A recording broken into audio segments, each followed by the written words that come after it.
Thank you, everyone, for joining us. My Mic name check. is Max Yortzberg. I am the Managing Director of Park County Environmental Council.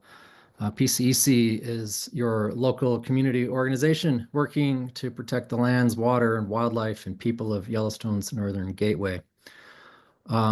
Just a real quick little bit of housekeeping before we get started. Yeah.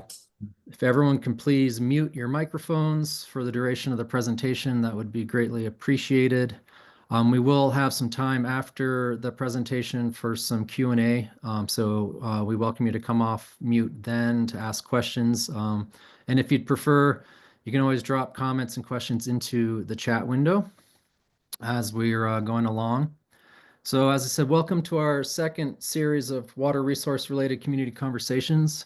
The previous presentation on snowpack from last month with Eric Larson was recorded, and you can find that on our website or YouTube channel if you'd like to watch it. And we have two more coming up. Next month, Jeanette Blank with Montana Freshwater Partners will present on the Yellowstone Channel Migration Mapping Project that she's been working on. That's April 16th at 12 noon. And then after that, in May, John Lunsner with the Department of Natural Resources and Conservation will be presenting on his comprehensive hydrological study of the Upper Yellowstone Watershed. That will be on May 21st, again at noon. In addition to those community conversations, we've got a couple more events I'd like to tell you about really quickly. In 2 weeks, we'll be hosting another community conversation, not water related, but adjacent.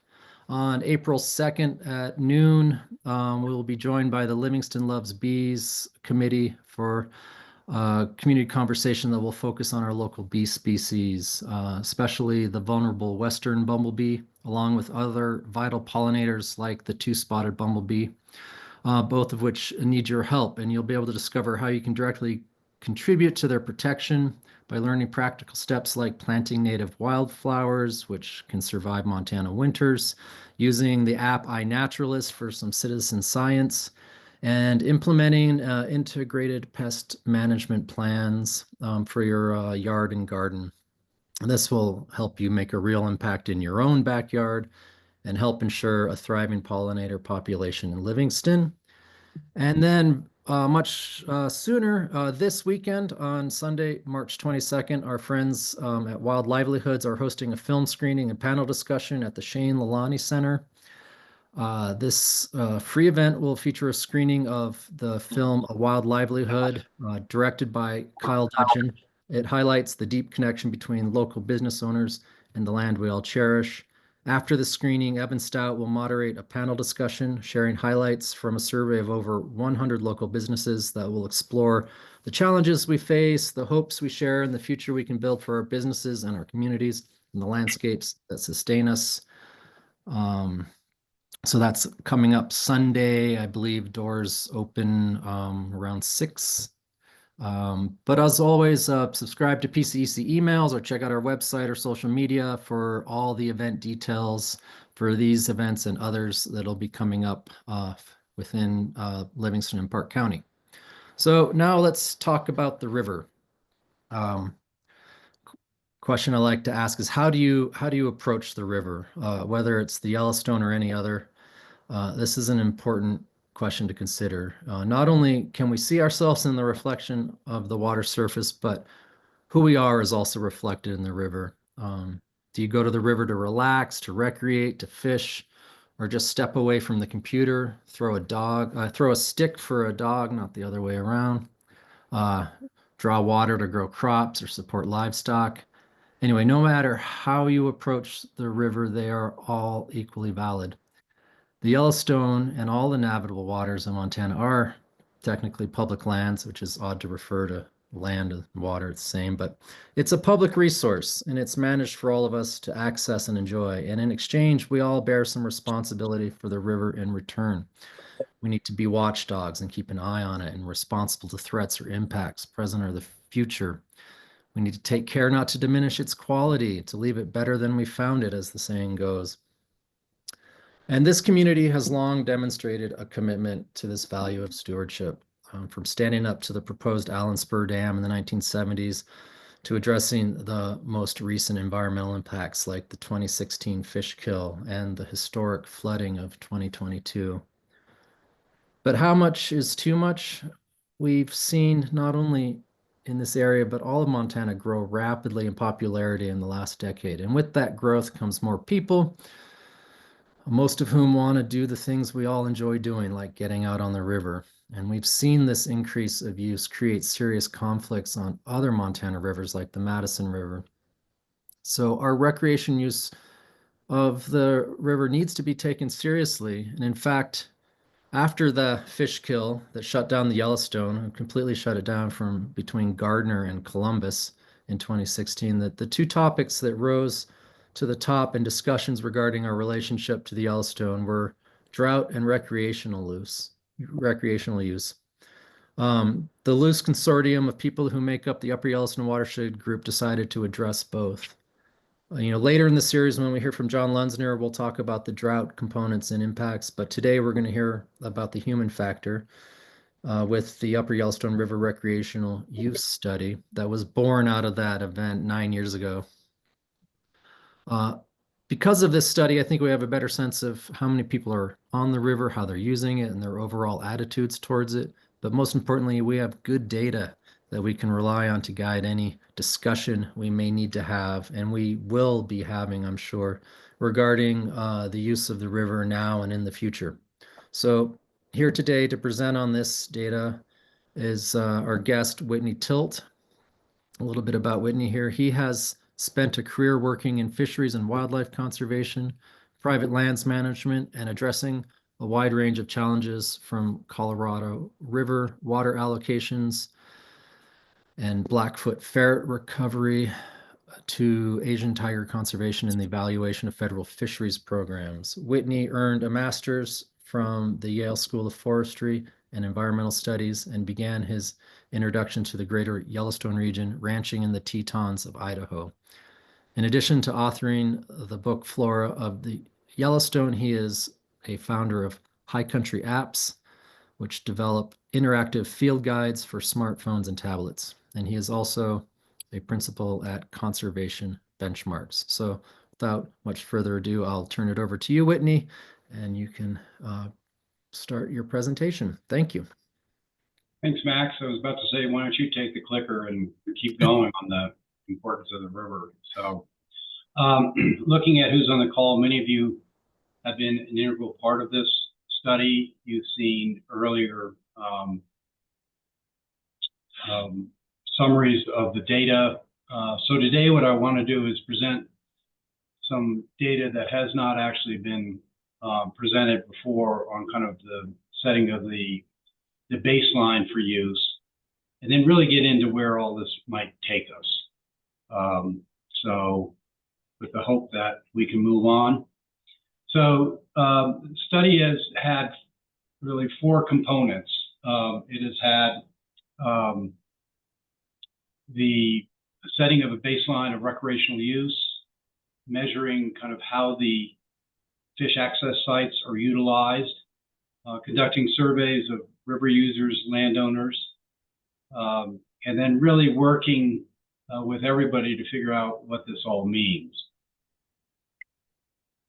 So going to the first one, establishing levels of use, it was largely done by putting out time-lapse cameras, taking images every 5 to 20 seconds, depending on, so we could capture two examples of each use. Those are then collated by hand into these data summary sheets, such as you see here. Then they are also compared with the sweep data that was collected from the river access sites, then even kind of what was the water flow and the water temperatures. So all this data is kind of collated. And we've counted 95 days between 2001 and 2023. So those river seasons. So, oops, going the wrong direction. Going really the wrong direction. So looking at, say, the use baseline, a baseline meaning that we can compare, we don't have any prior baseline, so we can't really look backwards and say, oh, the use has grown by X percent, except we can probably say it has grown. So this is really setting a baseline that can be used going forward. And so if we look at, and I'm hoping you can see my cursor, but if we look at 2021 to 2023, you see averages here that on average on weekends, 817 people in 329 watercraft would be expected to be on the river. Weekdays would drop, say, to about 511 on 171 craft. And you see also here the kind of average of number of people in that boat. It's really just another metric. And then you see the averages for boats angling. And we'll come back to this, but notice not that necessarily big a difference between weekends and weekdays in the angling, while we do see it very definitely in kind of overall recreational use. Not surprising, there are more people who are on the weekend than the weekdays. But if we look at kind of where you have a synergy of great things happening, the weather's great, it's a weekend, it's a holiday weekend, the water's warm, and then you start to see people really turn out. So comparing an average of 817, on July 10th, 2021, we saw over 1,200 people on that river. And that was just on the upper river. And on the lower river, say around the July 4th, you see 1,600 people and 700 watercraft. So you can see when there's a synergy of events happening that you can really start to see some very high use. Anyone who's on the river could kind of predict these events. This is not a surprise. If you want to be by yourself, you might not want to go on 4th of July weekend. Looking at use baseline between the upper river and the lower river, the upper river being Yankee Jim Canyon upstream, and the lower river being Carbella downstream, you see right off the bat, you seem to see very similar uses on the weekdays. If you compare the upper river on weekends and weekdays, you see the upper river staying somewhat constant. That is because of the commercial use. But there again, you start to be able to parse out how some of these areas are used differently. So looking at the commercial use, this is McConnell to Cinnabar float. In just 2021, the weekends had a total of, say, 488 people, of which 88% were commercial. So this is that stretch where you have a large number of people enjoying the whitewater rafting, etc., visitors to the area largely, doing this float from essentially Gardner, either down to the Cinnabar Bridge, and then those that are going all the way through the canyon to Carbella. So again, trying to parse out different use and being able to baseline it. So as those extra high use area times suggest, whether, water, and when plays a huge difference. Plays a huge influence on how the use is expected to be on the river. So here you see the float between Loch Laven and Mallards for 2021, and you see the flux from day to day of use. So the black line is the total, the tan line is drift boats and rafts, and the turquoise line is personal watercraft. So which would be defined as anything you kind of don't necessarily need to put on a trailer. So the bigger rafts would be considered drift boats and rafts, whereas a little one-person raft would be personal watercraft. But when you start to look at the low point, well, on July 7th, it was kind of sunny and warm, but it came threatening rain, you had off-color muddy water. So not necessarily if you had your own choice where you'd want to be on the water. Whereas when you have beautiful weather and clear water, you expect higher use. So again, these fluctuations are very dependent on weather, water, and when. So again, this is just another graph. Each of these main colors is a different float, and the solid bars are weekends, the dashed bars are weekdays. But again, you see this flux over time. Again, depending on when you're counting and what's going on the river. So moving into angling, because those of you who are familiar with the Madison and other areas, you know that the angling pressure is a major point of contention.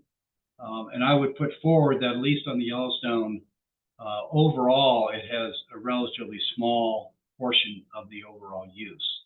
That's not to say it's not significant, and certainly when you have the fishing's good and the weather's good, you can have quite a number of anglers coming down. But here you see by 3 years data for the number of anglers on the lower river. The reason we chose the lower river, and I'll get into this, is as Max has already alluded to, we had a couple of fun things happen during the study: COVID, the flood of 2022, and the flood in particular made us have to change where we were putting cameras and how. So for instance, in 2022, that was when the flood hit. And so obviously any kind of data we would have collected in the immediate aftermath of the flood would be kind of worthless. So, but you see the difference between weekend use and weekday use.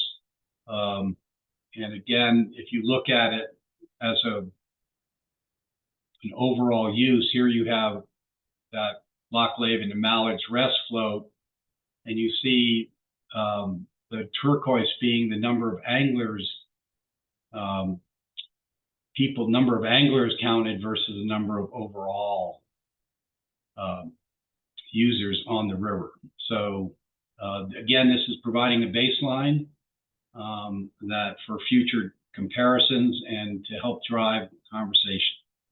It's not attempting to make any judgments. So moving from the kind of on-river use, we go to the access sites. And we developed a technique we call a sweep, where myself, the study team, or volunteers would start at McConnell and work downstream, counting the number of vehicles and trailers in each of the fish access sites with ramps. Obviously, vehicles and trailers are very important because their parking demands are different. Their use of the ramps are different. So we wanted to capture them individually and then have an aggregate. So here you have a lot of numbers. The good news is you will not be tested on these numbers, or at least not today. But you see weekends and weekdays, and you see kind of the maximum numbers of vehicles you might expect. But for instance, if you have an average of both, say from 400 to 500 trailers and vehicles in these fish access sites on the weekends, but again, on those special days when everybody wants to be out there, that can almost double. And that's when the wheels start coming off the bus a little bit. So again, a lot of numbers signifying a baseline that we can then parse out, because these can be compared to the number on river, they can be paired to water and weather conditions. So a lot of rich data. So coming from this data, we created what I call a traffic light synopsis of the different fish access sites and how well they handle performance at high demand. So, ones like Yankee Jim, as long as they're not flooded, they kind of handle what the demand is pretty well. Point of Rocks and Hookham, throughout the season, there's generally adequate parking.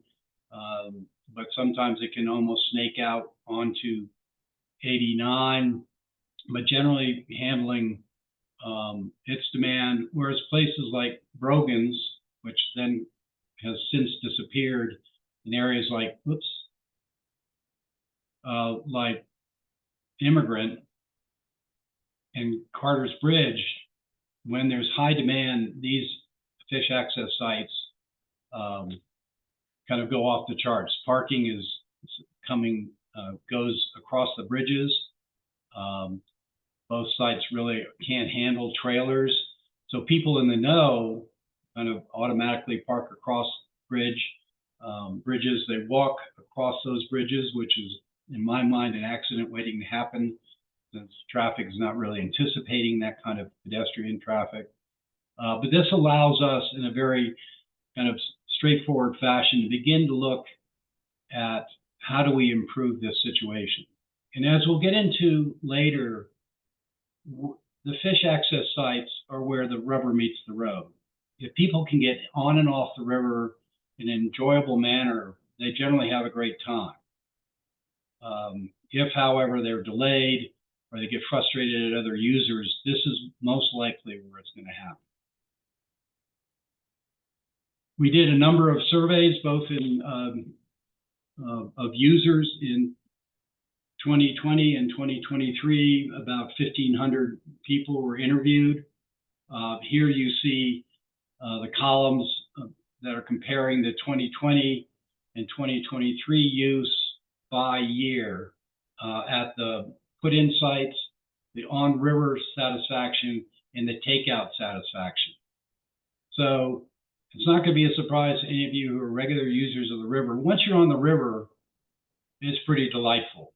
And you can kind of seek your own adventure. And the put-in, though, you can have a little less fun, and particularly in the takeout, it can be frustrating if, in fact, so 2023, we surveyed the lower river because that's where most of the takeout, we wanted to concentrate on people who had had the full experience. And what was happening in 2023? Well, Mallard's was closed. So that automatically meant that any traffic was diverted to places like Loch Laban and Pine Creek. So you saw a big difference between the 2020, by big, I mean significant, in that it was a decrease in satisfaction. But overall, I mean, put it this way, most politicians would love to have these numbers, any of these, even worse numbers. But we did see the impacts of when people are delayed or frustrated at the takeout. Now, notice, again, the green is very satisfied. The paler green is satisfied.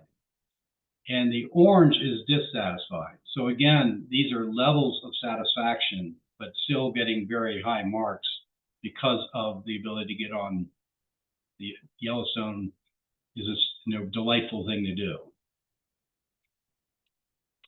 So the surveys also asked a lot of things about what did you enjoy about it. Not surprisingly, people love being on the water, spending time with friends, catching fish, being in natural surroundings, etc. When asked what was unsatisfactory, this is from the 2020 survey, you saw some people saying there are too many people on the river. People commented on the poor etiquette and noxious behavior. Some people got less than satisfied because they didn't catch fish. Others, they flipped the boat, etc. So these are things that are, again, very few people ever directly expressed dissatisfaction. But when they did, they really came down to other people and their behavior. And we'll get a little bit more into that when we look at the recommendation. We also surveyed landowners. We sent out to every single mailing address along the river from McConnell downstream to Carter's. Many of those were kind of dead drops because they go to corporations or LLCs. But we got a good response rate. And, significantly 46% of those that responded said that recreational use has impacted their use and enjoyment. At the same time, most people found their interactions with recreationalists from friendly to, you have to enjoy this, clueless, to hostile, with clueless being one that was quite high. But overall, 30% found them respectful. They found them friendly, and very few found it in any way hostile or threatening. But the ones that did have some, that they know they're having more people use the river. These landowners do understand that the public has right to use those resources, but littering, using their land as a latrine, leaving gates open. One that seems to be particularly dangerous is the use of campfires, often unintended, not attended, i.e. you're not sitting there watching the fire and putting it out properly. Dogs chasing livestock. So all things that you would kind of anticipate could be issues, and ones that as the use grows is very important to kind of keep track of. Now, a very important question was raised: how are any of the river users being threatened by landowners? Now, all the time I've spent up and down the river and on some of my other Paradise Valley stuff, I've heard of very few, if any, conflicts of that sort. Not like the Boulder and some of the other places where some of the landowners are known to be somewhat aggressive. However, when we asked FWP law enforcement, when we asked Park County Sheriff to give us examples of where complaints were filed against landowners, they said they did not track such information. I'm kind of amazed, certainly disappointed, but that would be the one area where you think we could gauge whether or not the public is any way having their rights diminished by the private landowner. So something that perhaps we can change going forward.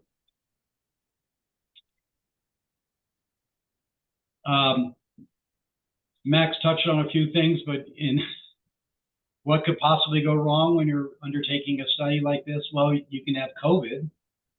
And in some ways, COVID increased in 2021. We know that probably increased use as people were desperate to get outside. I don't know of any lasting impacts from that going into the rest of the study. Then we had 2022, June 13th, 2022, when we had a flood. And those shock waves are still being felt at the fish access sites. Obviously, those who know the river know it's changed. You have an illustration off to the right here of Brogan's Landing, where much of the commercial use, the short trips took out. That's August 2020, and this is July 2022. That site right there, that's gone, and it remains gone. And that will be one of the things that I know FWP is very much involved in, which is how to replace it. It's certainly determined that putting it back there would be just asking it for it to be removed again. Throughout the project, we had cameras that malfunctioned. We had cameras that were messed with, elk rubbing their butts up against them, to some being toyed with by users, and in one case, one was stolen. Those malfunctions and all, what it really means is you have data gaps, and you hate it when you have these data gaps because you've worked really hard to collect that seamless data. And then throughout this project, we have a huge investment of time in hand counting 2.5 million images, which is pretty much what the 95 days equals, is about 2.5 million images. So what's next? And I'd like to take the next 10 minutes or so and go through some of the kind of recommendations, some of the aha that has risen to the top. And this is very much a draft. This is where the community needs to get very involved, and we may need to make collectively some decisions on how we'd like to see this river utilized going forward. So I want to touch on a couple areas, get down into a little bit of specifics, and then invite some conversation.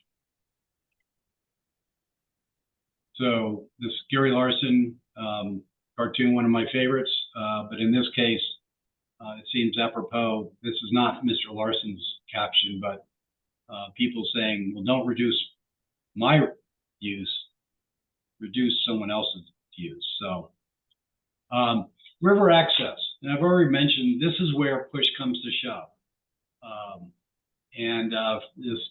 This chart at the top kind of just summarizes how the construction of a fish access site affects its ability to perform. Obviously, the overall dimensions and access of the parking area, how you approach the ramp, everything from traffic flow to visibility, the ramp itself. Do you have one or two? Is it wide? Does it drop off 2 feet so that if your wheels go off on your trailer, your chassis is right on the concrete? And how much shoulder space, for instance, do you have for boats, both on put-ins, being able to get out of the way, and when the end of the day or end of the float, when everybody wants to get out, is there a place where they can stack up and get queued up in order to get taken out? So those all have factors. And then signage, is it obvious what a newcomer is supposed to do? I mean, old hands know it, but newcomers may not. Is there an area of obviously how they approach the ramp, which direction, etc.? So all those impact how these sites can be utilized. So going forward, I think this is one of about 3 top priorities, that we assess the fish access sites and come up with specific opportunities for improvements and upgrades to make these sites function better. So some examples: determine the replacement, or what are we going to do with the loss of brogans, particularly important to the commercial users. Where FWP is in the process of developing a site at mile 26, which will give a dedicated rather than ad hoc takeout put-in point between the two, kind of the biggest gap between Point of Rocks and Immigrant. The longest is like 12-mile float now, and so this Point of Rock, or mile 26, was being used as an interim site, and the flood made a pretty good job of realigning that too. But FWP is moving forward with this development, and the community needs to be involved in, and I hope 100% supportive of a day use site going in there. And then for each sites, particularly say Immigrant and Carter's, look at ways that we can increase traffic flow, parking capacity, shutting the site down for safety, whatever it is, but at least addressing what we know is a problem. At several high use sites, such as Point of Rocks, Lock Lake, and Pine Creek, I believe that in talking with fishing guides and the like, there's a real potential of creating second ramps, at least creating a hand launch site. So not everybody funnels in, say, to the Point of Rocks at the end of the road ramp, when someone could be hand walking down a raft or a kayak or a paddleboard and not using that particular site. Obviously, we want to be mindful of vegetation and the like, but several of these sites already have informal ones like that. All these fish access sites have the opportunity to be adopted by community groups that will help FWP, and in the case of Carbella, BLM, and the upstream ones, the Forest Service, just make sure they're clean, cared for, that people actually literally adopt them, and help make them enjoyable. Obviously, FWP is a couple of years ago has passed the conservation license, which all people utilizing these, at least the FWP sites, are required to have, and yet, you know, it's very, I would say most people last year and all, if they knew about it at all, probably didn't necessarily feel the need to do it. And obviously, if you come on to, say, a fish access site, you see a small little sign cluttered in amongst not whirling disease, but CWD and fireworks and firearms. You see, you're supposed to have a conservation license. And down in the corner is a small QR code. So making sure people understand that you want to have this conservation license, that it helps develop funding and support for these sites is extremely important. And then, quite honestly, advocating that those funds in part come back to help us do some of the great things that the community would like to do. With the Forest Service and BLM, especially the commercial use fees, if a commercial guide or whatnot is guiding in the park, launching out of BLM, Carvella, or using the Forest Service sites, they have about, and as well as FWP, they've got all this reporting and all they need to do, and yet we don't have really any ability to, say, count commercial use or whatnot. So there's a great opportunity to increase the efficiency and the ability to data point a lot of this. As an aside, we were unable to count the number of commercial users, fishing guides and all on the river reliably because they are not required to display tags in a particular place, and they're not registered or under special use permits as they are on Madison. So the interest in knowing how many of those anglers are actually commercial guides and all, we were unable to determine. So should that be an interest going forward, we need to work with the outfitters and guides to really find a good solution to that. And I will point out that throughout this study, the guides and the fly shops and all have been incredibly supportive of everything we've been trying to do. All right, so moving into the sharing the river, going back to that Gary Larson cartoon, there are people who believe their use is more righteous than others. I know that will come as a surprise to you that have used the river, but some people really feel that their river, it's their river and those other people can get the hell out of the way. Well, all that being said and done, trying to develop and deploy a comprehensive etiquette program needs to be kind of a joint effort where basic collateral materials, outreach, ambassadors, etc., all should be considered to really help create a greater respect and cooperation of the users, the river itself, and obviously the surrounding public lands or private lands. And, many people, the good news is most people use the river respectfully, respect other users. There are some that don't know better, and there are some that honestly don't really care because their use is more important or it's their river. And you've seen a lot of that on the discussions of license plates that come from SIX and people from a ways, to use a main term, and that's really understandable in one way, but kind of unacceptable, as the river is not, just because you live with the river in your backyard, it doesn't give you any more ownership over it. Hopefully it gives you a greater ownership as from a stewardship standpoint and caring for it, but it doesn't give you an exclusive right to it. And the vast majority of us understand that. Last time I did this, I showed this, and it's a very old, well, I don't know if you could hear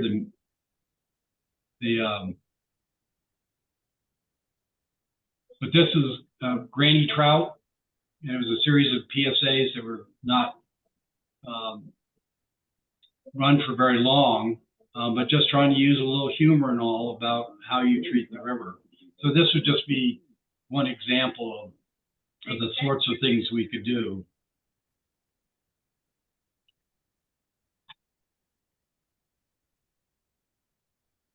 Then on the public safety standpoint, obviously more and more people are visiting Yellowstone National Park. Highway 89 is the main thoroughfare to the busiest of those entrances.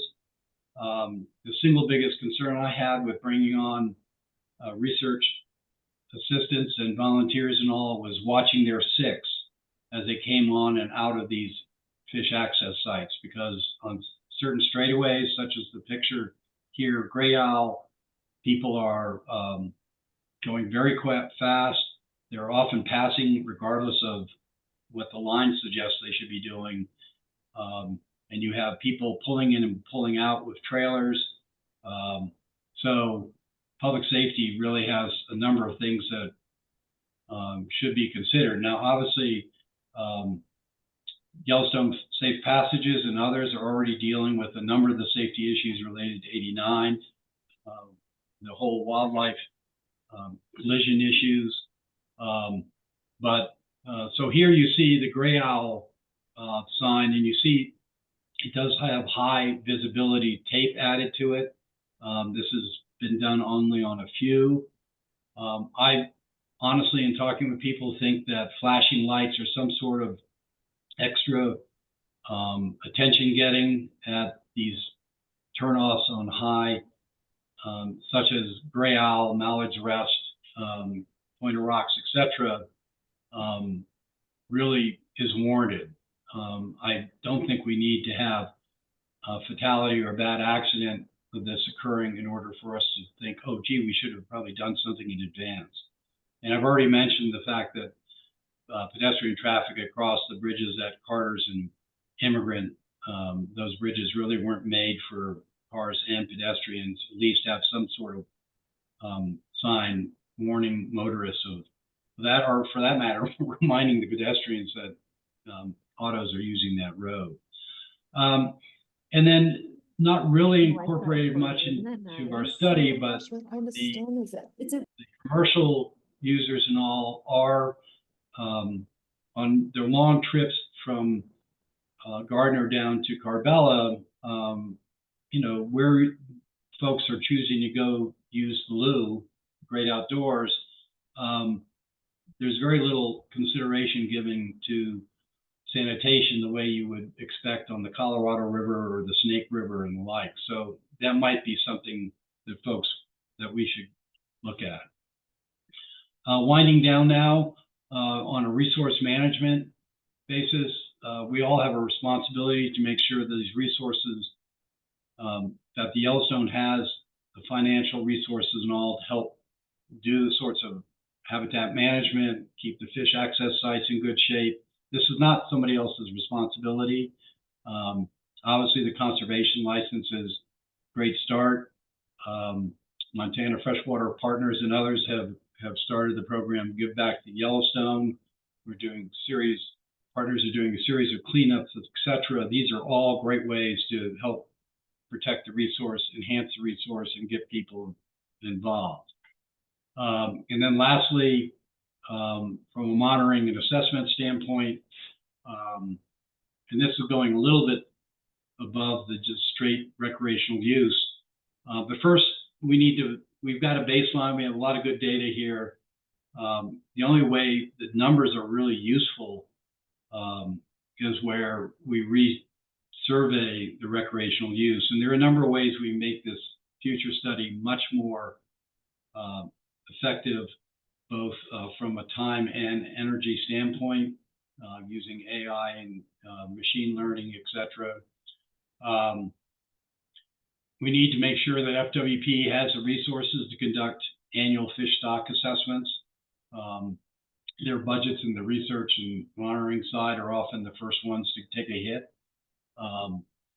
And we did, thanks to a number of private initiatives, we did have launched an invertebrate monitoring study. The salmon fly project is, in fact, doing assessments even as we speak, so we can actually have some sense of what the invertebrate populations are doing, and then really making sure we stay on top of just basic water quality and all. So those are just a few points. So in closing, this project was from the ground up. It was done by the Upper Yellowstone Watershed Group, but it was really done by the community. So with the help of businesses, foundations, and individuals, the Hoop and all made this possible, as well as volunteers with a dedicated, underpaid set of interns and seasonals. So my thanks to everyone who made this possible. And with that, the partners and cooperators, really a long list.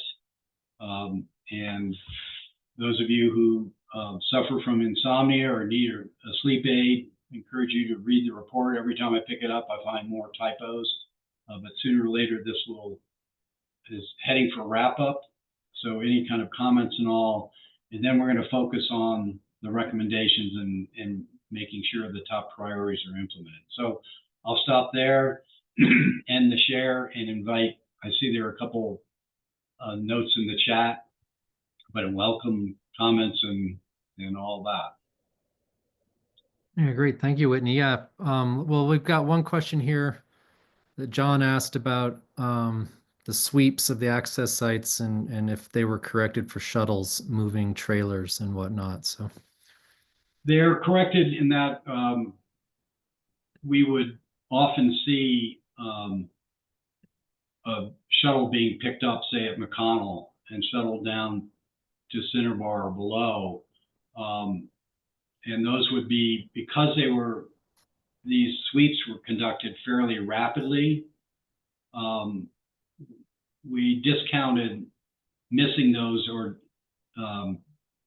the likelihood of missing them because they're all on the road, we could not account for. Otherwise, we would be through the next site by the time that shuttle was complete.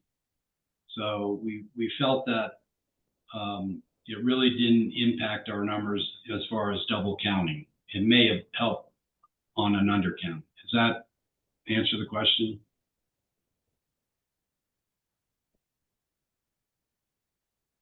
I'm going to assume so.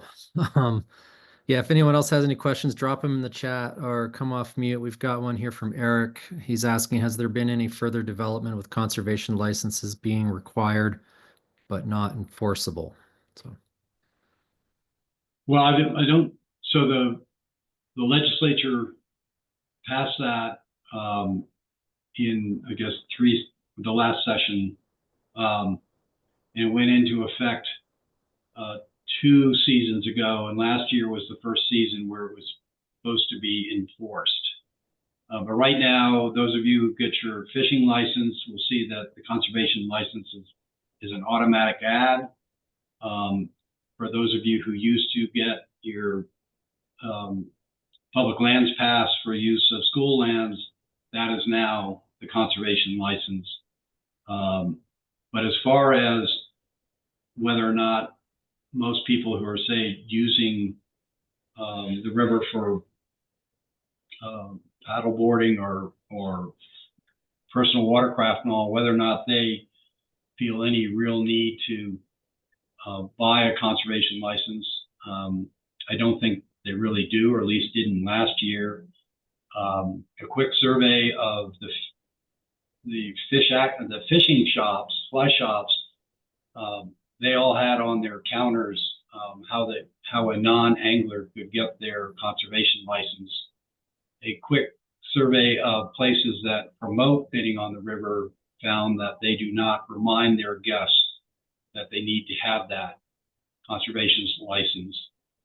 And then lastly, the commercial users, the rafting companies, are kind of in a tough squeeze in that theoretically, every single one of those users of the commercial rafters should have a conservation license if they launch from an FWP site. So it's kind of a gray area that hopefully the rafting companies and FWP can come to agreement on. If you, by the way, if you wanted to run Yankee Jim Canyon and you started at Yankee Jim and you landed at Carbella, theoretically, you don't need a conservation license. So the whole thing is still a little bit of a mystery.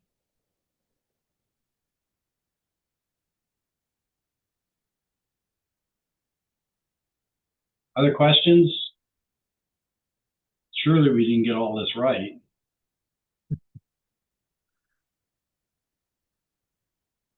I see Scott's on the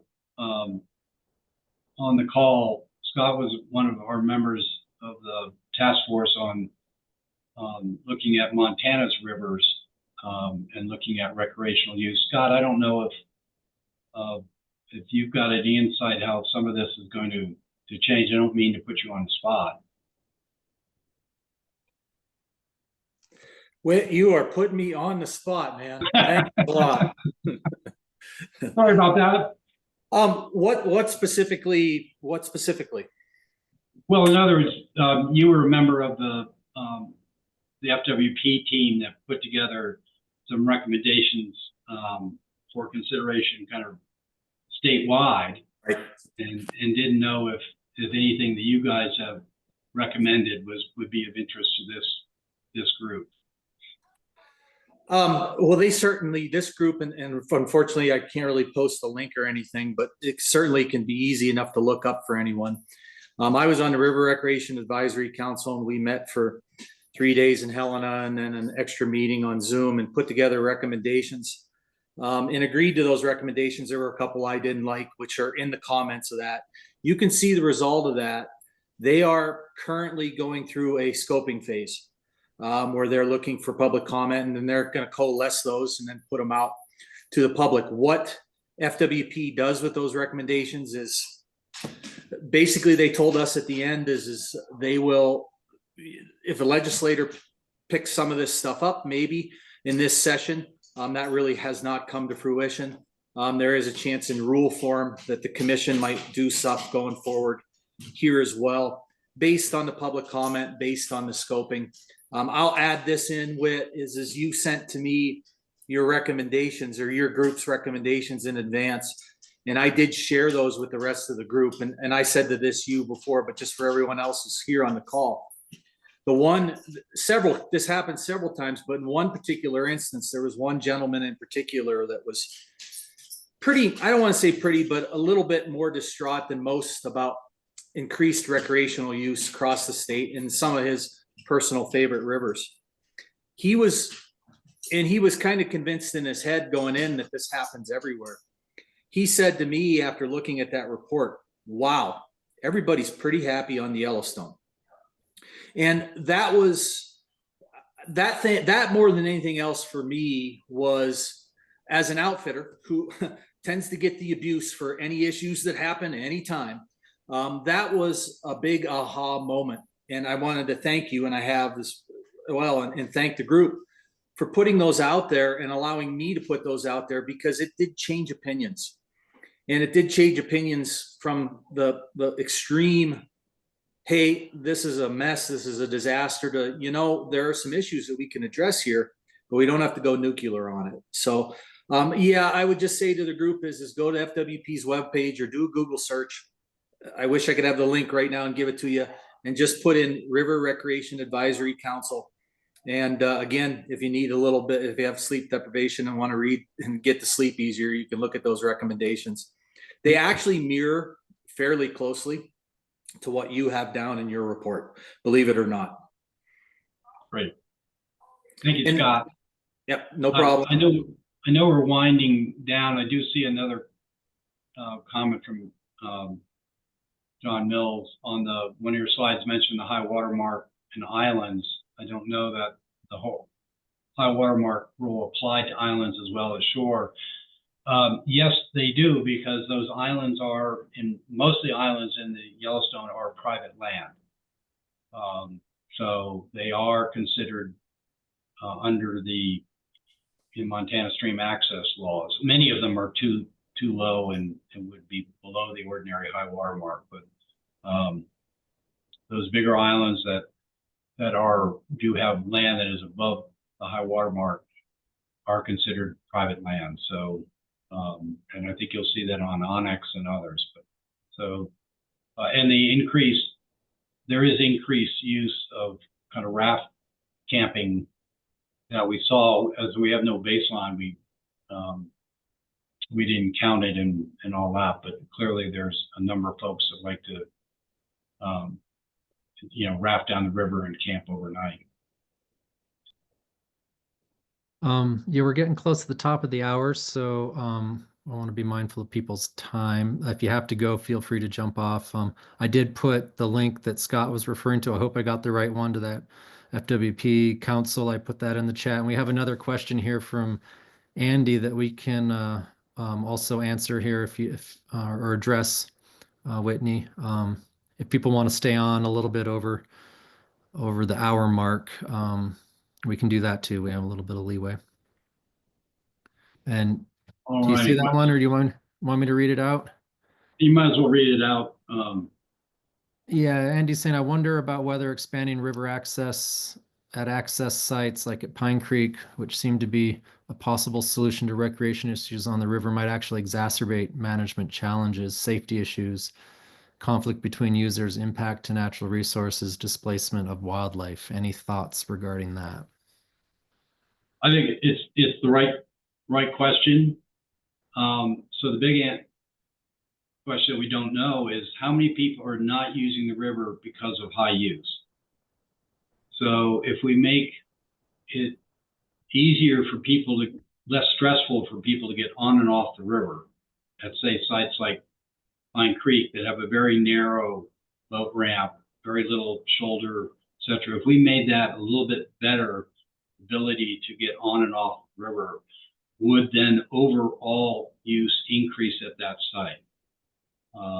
If we add a mile 26, will overall river use increase? So that has to come down to how many people are not using the river because they've been put off by these issues. And Andy, I think that's the way I see it. I don't think we have that answer.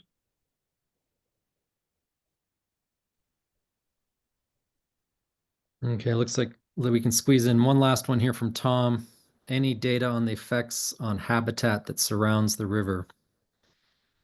Sure answer, Tom, no, because that wasn't the focus of ours, but it ties directly back to what Andy just asked. So in many of these cases, Pine Creek being a perfect example, better infrastructure at Pine Creek could then prevent upstream and downstream immediate damage because people are able to get on and off the river without dragging their boats through the willows or whatnot. But the overall, I would say the overall impacts on habitat, we don't see any immediate impacts on fisheries, but we really don't have, I would argue, and I don't think Scott's on the call, we don't have perhaps good enough data to begin to judge that. You're having all these people on the river in August jumping in and out of their boats, what we call the splash and giggle, even though fishermen have their rods cased because it's hoot owl. Are we stressing those fish? We don't have that answer. And perhaps we need to start seeing if we can get that answer. But right now, the habitat is really being considered under other studies that are being undertaken, really looking at the places where green infrastructure really helped develop and protect their shorelines, redoing willows. Those are all actively underway with groups like Toronto Limited and Montana Freshwater Partners and PCEC and UYWG, very active group that's trying to work on that habitat question. Yes, indeed. Well, I think think we'll wrap it up here. Thank you everyone for joining us, and thank you, Whitney, for presenting on the information and data. And anyone, please feel free to reach out with any more questions or thoughts you may have, and I'll pass those on to Whitney, and we'll see you at the next one in a month. Okay, thanks all. Bye. Thank you all. Bye.